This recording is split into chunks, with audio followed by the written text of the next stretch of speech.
তাই শাস্ত্রে বললেন একটা সতী নারীর 4টা গুণ থাকতে হবে, তাহলে সতী হওয়া যাবে। কখন? ভোজনে জননী সম, ক্রোধে হাস্যা, বিপদে সুবুদ্ধি দায়িনী, রতিদানে বেশ্যা। এই 4টা গুণ যদি কোনো নারীর থাকে তবে সেই নারী সতী নারী। ভোজনে জননী সম, এই নারী যখন খেতে দেয় স্বামীকে তখন জননী মায়ের মতো হয়ে যায়।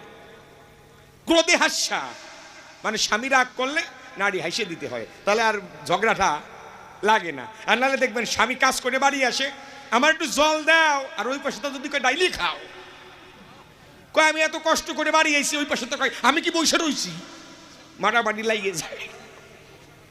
ক্রোধে হাস্যা, বিপদে সুবুদ্ধি দেয়নি, স্বামী বিপদে পড়লে নারীদের সুবুদ্ধি দিতে হয়। রতিদানে বেশ্যা, একটা পতিতা নারীর ওই গুণটা ওই সময় তার থাকতে হয়।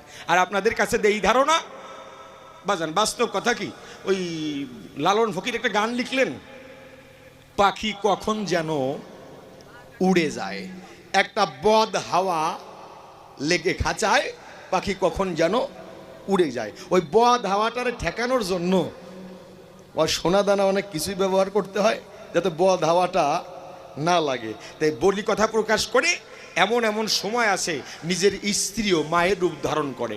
আপনাদের দিচ্ছি ধারণা, 27-এর পরে যে 3-এর বসতি, প্রথম দুয়ারে মদের গতি, দ্বিতীয় দুয়ারে আসবস্থিতি, তৃতীয় দুয়ারে কন্দর্প রয়, যে কন্দর্পের দর্প চূর্ণ করতে পারলে মানুষ মুনি ঋষি আউলিয়া হয়ে যায়। ওই সময় কারো স্ত্রীর গায়ে হাত দিলে বা স্ত্রীর সঙ্গে থাকলে, মায়ের সঙ্গে থাকলে,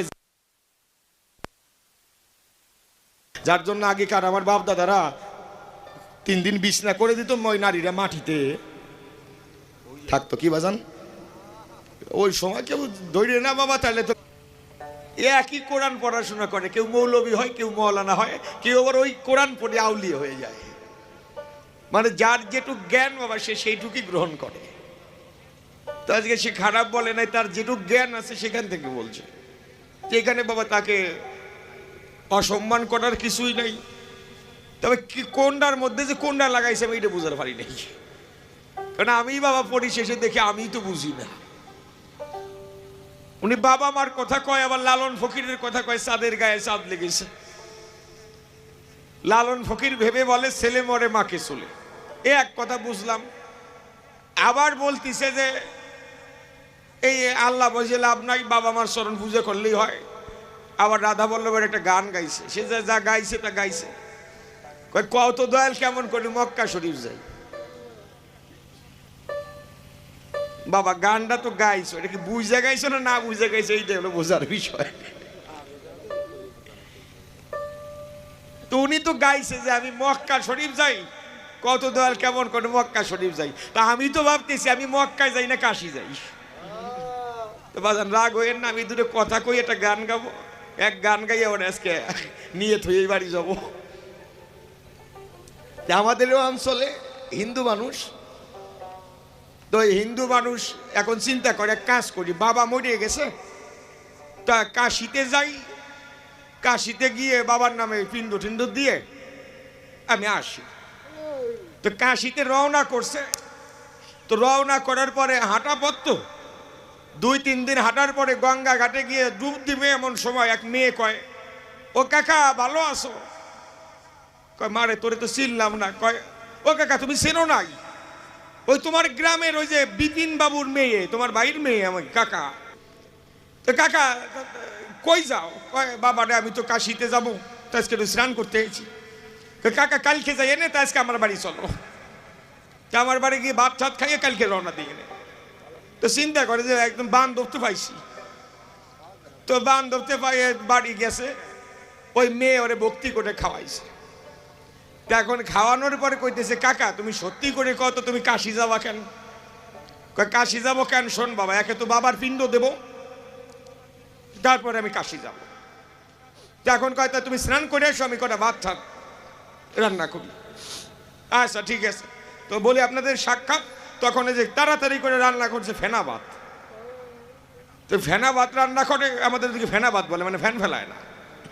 তো ভাত বাইরে রাখছে, তো বাইরে রাখলে করছে কি, ওই কুকুরে আইসা ওই এক পাশ দিয়ে খাইছে, সর পড়ে গেছে।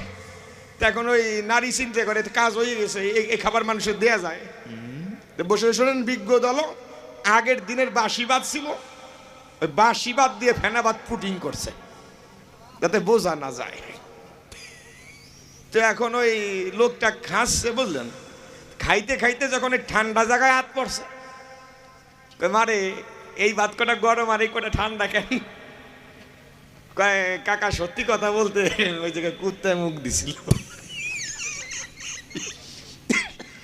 তো তাতে আমি আবার পুটিন করছি। আমার নিজের নামে ভিন্ড দেওয়া লাগবে, গয়া যাই।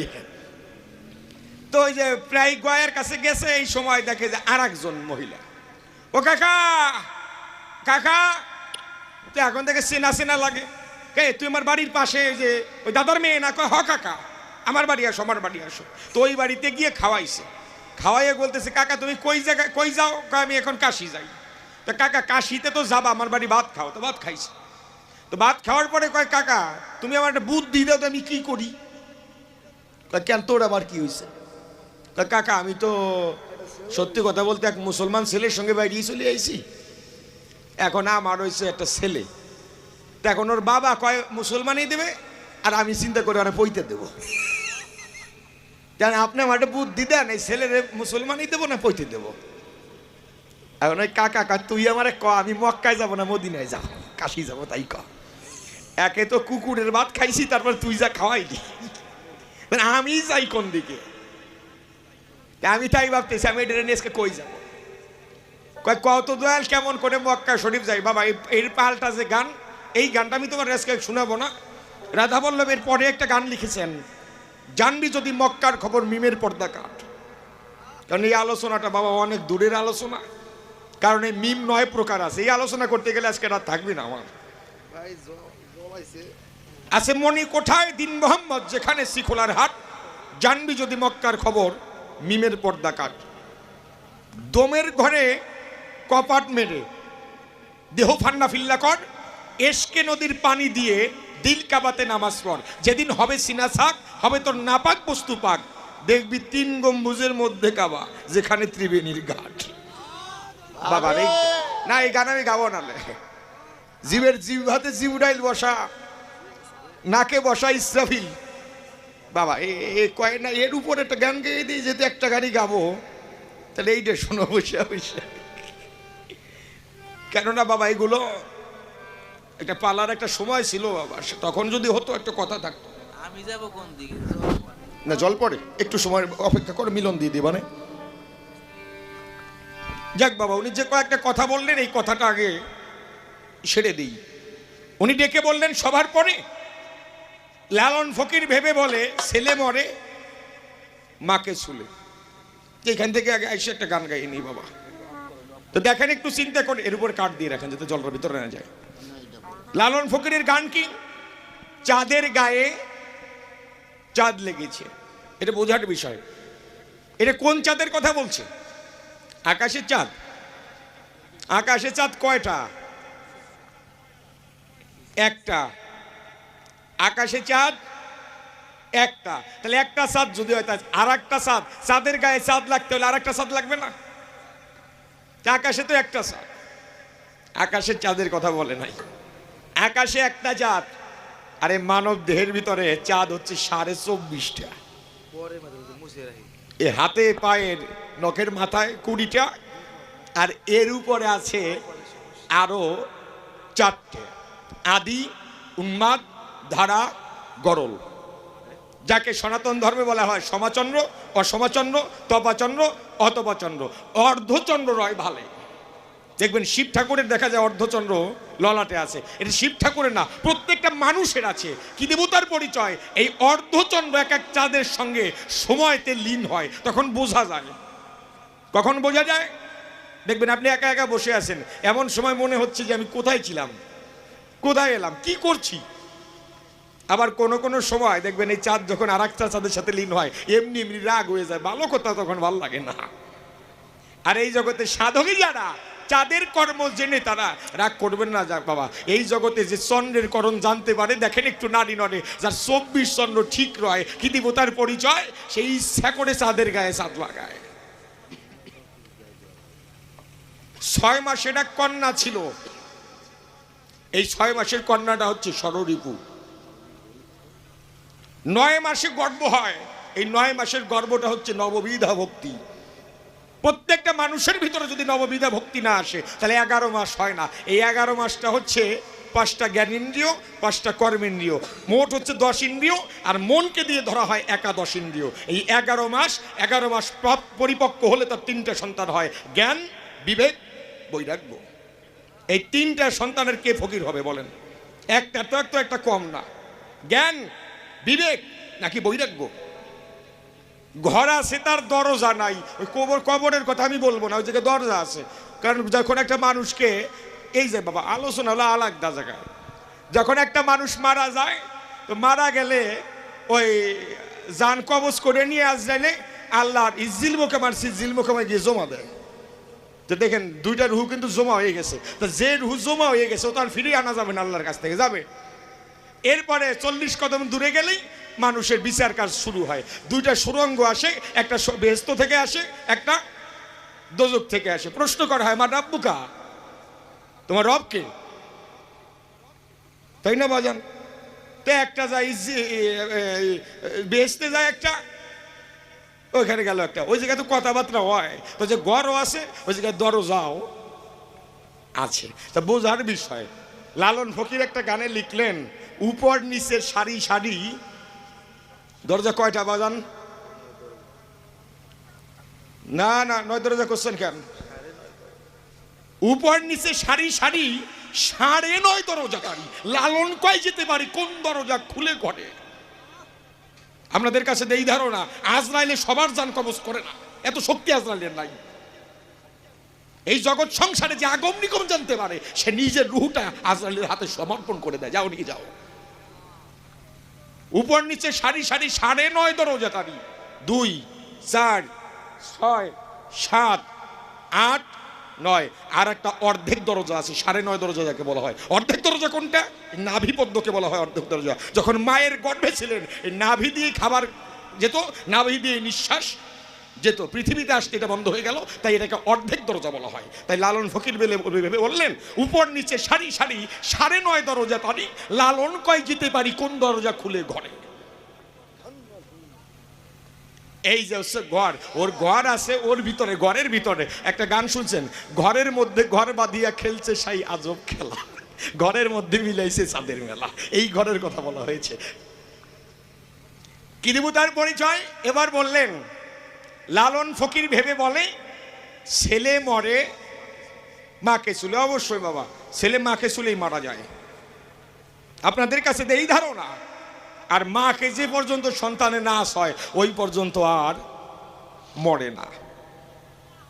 তাহলে শাস্ত্রে কি বললেন?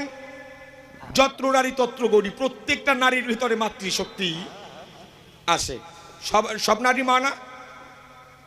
মা তো বাজান, আরো সোজা করে বেরোই, এরপরে গানটা গাবো বাবা, হিসাব করি। ধরেন আমি, এই যে আমার মামা, আর এই যে আমার কাকা, মামার বউ মামি, কাকার বউ কাকি, আর আমার স্ত্রী কি হবে? আমার স্ত্রী উনি। তাহলে এই 6 জন যদি আমরা গোসাইয়ের কাছ থেকে দীক্ষা নেই, মন্ত্রপ্রাপ্ত হই, যদি বায়াত পড়ি, তাহলে আমাদের সবার উনি হইল কি? পীর সাহেব, গোসাই বাবা। মামা কি হবে আমার? পীর ভাই। মামা কি হবে? গুরু ভাই। মামি আমার কি হবে? গুরু বোন। কাকা আমার কি হবে? গুরু ভাই। কাকি আমার কি হবে? গুরু বোন। আমার স্ত্রী আমার কি হবে? না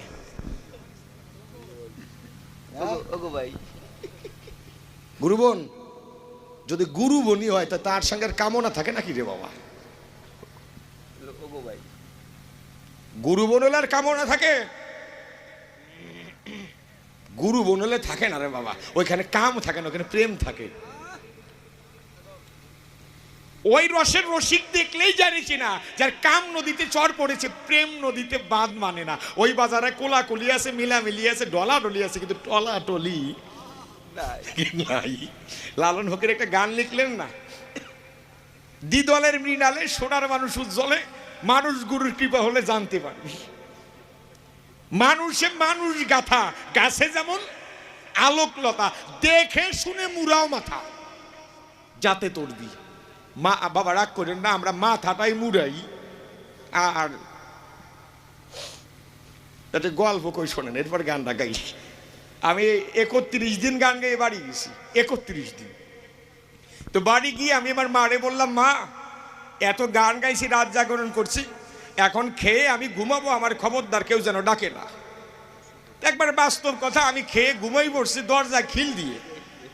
রাত্র 1:30টার সময় আমার ছোট ভাই, আমার থেকে 1 হাত লম্বা ছোট ভাই, 1:30টার সময় ডাক দিছে আমারে, দাদা ওট ওট, চোর আইছে, মনে হয় চোর আইছে। তো বাজান সত্যি কথা বলতে কি, চোরের কথা বলে ঘুম থাকে?